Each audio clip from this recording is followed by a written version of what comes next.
of the United States and the Prime Minister of the United Kingdom.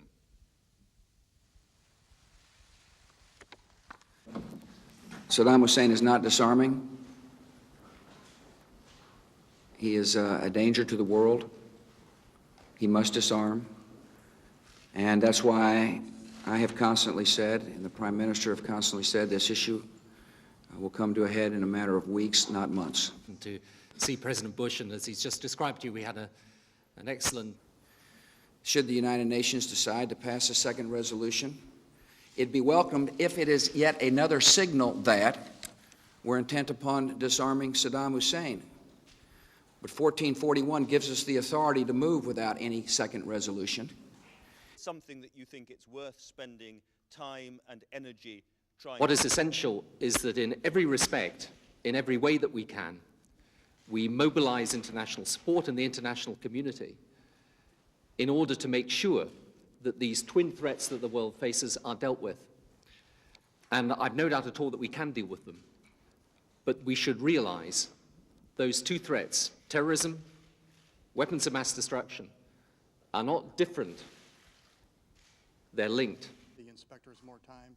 And President Bush, the UN says, the UN inspectors say... The original resolution 1441, we made it clear that failure to disarm would lead to serious consequences.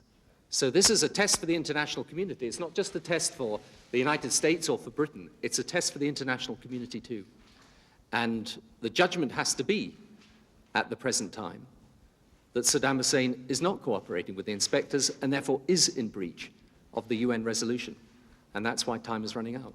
Secretary Powell will make a strong case about the danger of an armed Saddam Hussein. He will make it clear that Saddam Hussein is fooling the world, or trying to fool the world. He will make it clear that Saddam is a menace to peace in his own neighborhood.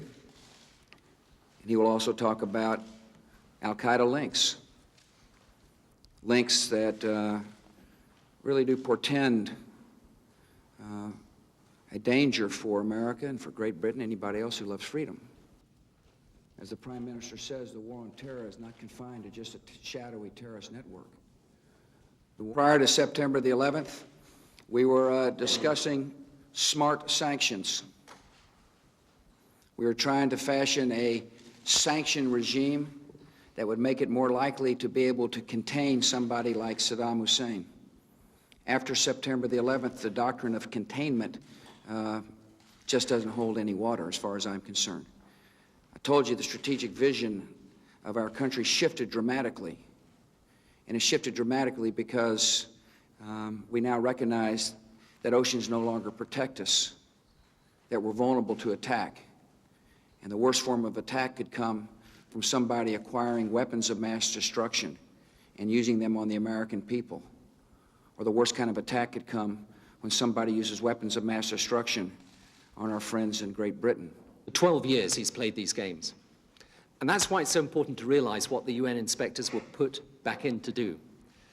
The UN inspectors, and this is the crucial point, because it's on this basis that the whole issue of the UN authority rests. The UN inspectors did not go back into Iraq to play a game of hide and seek with Saddam. They didn't go back in as a detective agency. They went back in under an authority that said that they had to cooperate fully in every respect, the interview of witnesses, not just access to sites, honest, transparent declarations of the material they had. They're not doing that. Now, why are they calling back the inspectors? I think it's fairly obvious. It's because as the pressure grows, they want to play the same games as they've been playing all the way through. That's why it's important we hold to the path that we've set out. They have to disarm, they have to cooperate with the inspectors. They're not doing it. If they don't do it through the UN route, then they will have to be disarmed by force.